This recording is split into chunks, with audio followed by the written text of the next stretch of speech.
আবারও চলে এসেছি বন্ধুরা। গিয়েছিলাম একটু দিদির বাড়িতে আর কি। জানোই তো সবাই গেলে যে যার আত্মীয়র বাড়িতে কিছু না কিছু নিয়ে আসে, তো আমিও বেশ কিছু জিনিস এনেছিলাম, তাই তোমাদের সাথে একটু শেয়ার করছি। এটা বোন দিয়েছে, একটা কলার ছোড়া, পাকা আছে, দুদিন রাখলে আরও পেকে যাবে। আচ্ছা, বোনের ক্ষেত থেকে তুলে আনা একদম, দেখো খুব সুন্দর ফ্রেশ ধনে পাতা।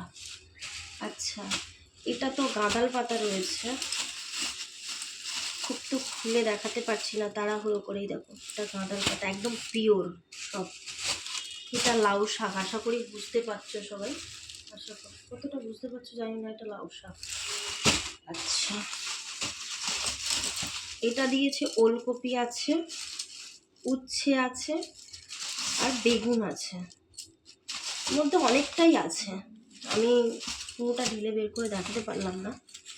এই যে এর মধ্যেও বেগুন আছে, আর তলাটায় রয়েছে একদম থালকুল পাতা যেটাকে বলে, বুঝেছ?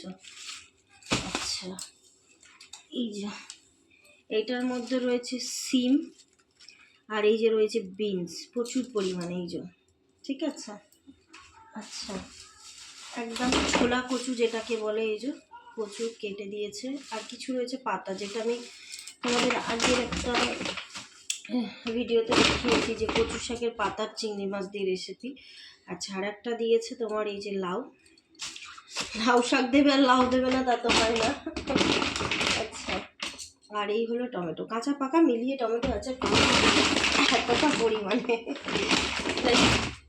মানে এই মোটামুটি দিদির বাড়ির থেকে নিয়ে এসেছি। দিদি আর কি বেসিক্যালি তুলে দিয়েছে। আর একটা জিনিস যেটা দিয়েছে কলমি শাক, সেটা একা আপাতত ওই ব্যাগটার মধ্যে আছে, ওটা বের করতে পারিনি। ওটাও খুব সুন্দর পিওর কলমি শাক আর কি, যেটা বিনা সারের হয়, এইরকম আর কি। আবার আজকে চলে এসেছি কিছুটা মাছের বাজার নিয়ে, অনেকদিন পর এই মাছের বাজারের ভিডিওটা করছি। একটা, দুটো, তিনটে, লাস্ট লাইন চারটে। ফার্স্টে 4 নম্বর প্যাকেটটা থেকেই খুলছি।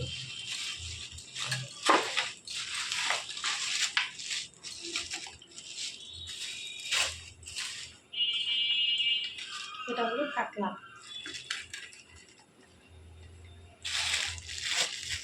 আর এটাকে ঢালার কোনো প্রয়োজন নেই, কারণ এটা হলো লোডিং, দেখেই বুঝতে পারছি। আচ্ছা,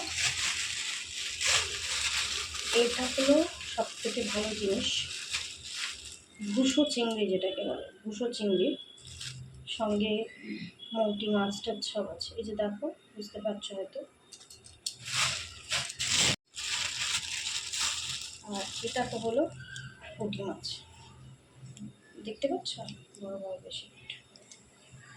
এই যে ছাই দিয়ে কাটা তো, তাই এই মাছটার সাথে আর ঢাললাম না। আজকের এই সব বাজার কেমন হয়েছে একটুখানি জানিও। ওকে, টাটা।